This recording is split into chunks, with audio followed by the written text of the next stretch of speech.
Chicken neck বা মুরগির গলা হিসেবে পরিচিত বাংলাদেশের সীমান্ত ঘেঁষা ভারতের একটি অংশ নিয়ে আলোচনা এখন তুঙ্গে। বিশেষ করে বাংলাদেশের অন্তর্বর্তীকালীন সরকার দায়িত্বে আসার পর থেকেই এই আলোচনা চাওর হয়েছে বেশি। প্রশ্ন উঠেছে, ভারত কি আগ্রাসন চালাবে আলোচিত এই চিকেন নেক নিয়ে, নাকি ভারতের প্রাণভোমরা খেত এই অংশের গলা চেপে ধরবে কেউ? ভারতের অত্যন্ত গুরুত্বপূর্ণ এই অংশটিকে ডাকা হয় শিলিগুড়ি করিডোর নামে। চিকেন নেক ডাকার কারণ হলো এর ভৌগোলিক বৈশিষ্ট্য, ভৌগোলিক অবস্থানের গুরুত্ব এবং ভারত প্রজাতন্ত্রের যোগাযোগ, নিরাপত্তা ও রাজনৈতিক বিবেচনায় শিলিগুড়ি করিডোর প্রায় সময় আলোচনার কেন্দ্রে থাকে। ভৌগোলিকভাবে শিলিগুড়ি করিডোর ভারতের পশ্চিমবঙ্গ প্রদেশে অবস্থিত। আলোচিত এই করিডোরের প্রস্থে এটি 22 কিলোমিটার, কোথাও কোথাও এটি আরও কম। চিকেন নেকের দুই পাশে বাংলাদেশ ও নেপাল, এক পাশে সিকিম আর অন্য পাশে ভুটানের অবস্থান। তবে চীন সীমান্ত খুব দূরে না হওয়ায় ভারতের সাথে চীনের দ্বন্দ্বের কারণেই বরাবরই চীনের নজর রয়েছে ভারতের এই ভূখণ্ডের ওপর। আর সে কারণেই চীন তিব্বতের চুম্বি উপত্যকায় তাদের সেনা মোতায়েন বাড়াচ্ছে প্রতিনিয়ত।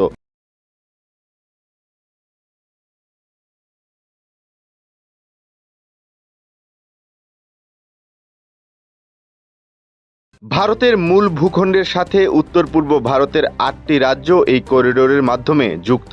কোনো কারণে এই করিডোর বন্ধ থাকলে আকাশপথ ছাড়া আর কোনোভাবে ভারতের দুই অংশের যোগাযোগ করা যায় না। তবে সিকিম বাদে বাকি 7টি প্রদেশ একত্রে সেভেন সিস্টার্স হিসেবে পরিচিত। অবস্থানগত দিক দিয়ে সেভেন সিস্টার্স ভারতের মূল ভূখণ্ড বা রাজধানী থেকে অনেক দূরে, আর এটিই ভারতের একটি দুর্বলতা হিসেবে পরিচিত। আপাত দৃষ্টিতে শক্তিশালী কারো গুরুত্বপূর্ণ দুর্বলতাকে অ্যাকিলিসের হিল বলা হয়ে থাকে, যা শিলিগুড়ি করিডোর ভারতের অ্যাকিলিসের হিল বলেই পরিচিত। শিলিগুড়ি করিডোর দিয়ে যে রেলপথ গেছে সেটিতে মাত্র একটি লাইন আছে। এই করিডোরটি প্রায়ই ভূমিধস এবং অন্যান্য প্রাকৃতিক দুর্যোগের কবলে পড়ে ক্ষতিগ্রস্ত হয়। এই করিডোর থেকে চীনের দূরত্ব খুব বেশি নয়। কোনো কারণে শিলিগুড়ি করিডোর দখল হলে মূল ভারত ভূখণ্ড উত্তর পূর্ব ভারতের সঙ্গে বিচ্ছিন্ন হয়ে পড়তে পারে।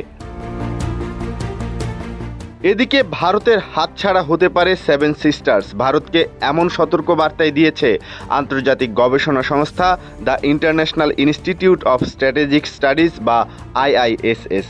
তারা জানিয়েছে, শেখ হাসিনাকে আশ্রয় দেওয়ার কারণে ভারত বাংলাদেশের সম্পর্কের টানাপোড়েনের সুযোগে অস্থিতিশীল হয়ে উঠতে পারে ভারতের উত্তর পূর্বাঞ্চলীয় রাজ্যগুলো। লন্ডন ভিত্তিক এই গবেষণা প্রতিষ্ঠানটি জানিয়েছে, শুধু বিচ্ছিন্নতাবাদী তৎপরতাই নয়, ঘটতে পারে জঙ্গিবাদী অপতৎপরতাও। এজন্য ভারতকে বিশেষভাবে সতর্ক থাকতে পরামর্শ দিয়েছে প্রতিষ্ঠানটি। যুক্তরাজ্য ভিত্তিক সংস্থাটি মূলত বৈশ্বিক নিরাপত্তা, রাজনৈতিক ঝুঁকি ও সামরিক সংঘাত নিয়ে গবেষণা ও বিশ্লেষণ করে থাকে। এমন পরিস্থিতিতে ভারত চিকেন নেক নিয়ে আছে নানামুখী বিপদে। চিকেন নেক থেকে মাত্র 45 কিলোমিটার দূরে ঘাঁটি গেড়েছে চীনের সেনাবাহিনী, আর তারাও এগিয়ে আসার চেষ্টা করছে বলেও জানা গেছে। ভারতের উত্তর পূর্বাঞ্চলের এই অঞ্চলগুলোতে রয়েছে বিদ্রোহী জনগোষ্ঠীর তাণ্ডব। গোষ্ঠীগুলো তাদের উপস্থিতি জানান দিয়ে যাচ্ছে ক্রমাগত। বর্তমান প্রেক্ষাপটে চিকেন নেক নিয়ে বেশ অসুবিধাতেই আছে ভারত, যদিও এই বিষয়ে আনুষ্ঠানিক কোনো মন্তব্য করেনি ভারতের কেউই। সম্প্রতি টাইমস অফ ইন্ডিয়ায় প্রকাশিত এক প্রতিবেদনে বলা হয়েছে, শিলিগুড়ি করিডোর দিয়ে বিদ্যমান রুটের ওপর নির্ভরতা কমিয়ে বাংলাদেশের মধ্য দিয়ে রেলপথের একটি বিকল্প নেটওয়ার্ক গড়ে তুলতে চেয়েছিল ভারত।